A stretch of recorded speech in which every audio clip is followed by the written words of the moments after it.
Mais dira-t-on, vous proclamez donc la République? Messieurs, je ne proclame rien. Henri Vallon, 1875. Henri Vallon, 1875, il ne prononcera pas cette phrase ici, dans ce lieu hautement historique. Pas anodin pour le château de Versailles, vous me direz. Et pourtant, cette salle est exceptionnellement ouverte au public cette année. C'est la salle du Congrès. Elle est construite en 1875 pour que l'Assemblée nationale, élue en 1871, puisse siéger pas très loin de Paris. La capitale, à l'époque, est agitée après la chute du Second Empire de Napoléon III. Et le 30 janvier 1875, il se passe quelque chose de très important.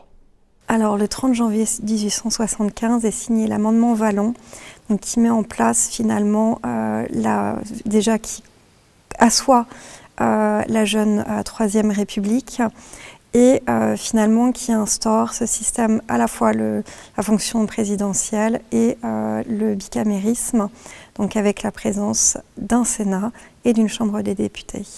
Et les lois constitutionnelles qui vont suivre le mois suivant vont occasionner la création d'une nouvelle salle. L'architecte Edmond Joly va être chargé de construire ce nouvel hémicycle pour les députés. Le Sénat s'installera, lui, dans l'Opéra Royal. Cette salle du Congrès est inaugurée le 8 mars 1876. Les députés siégeront jusqu'à leur retour au Palais Bourbon en 1879. Une histoire que le château de Versailles a choisi de célébrer cette année pour les 150 ans de la Troisième République. Exposition, colloques, conférences et visites de cette salle.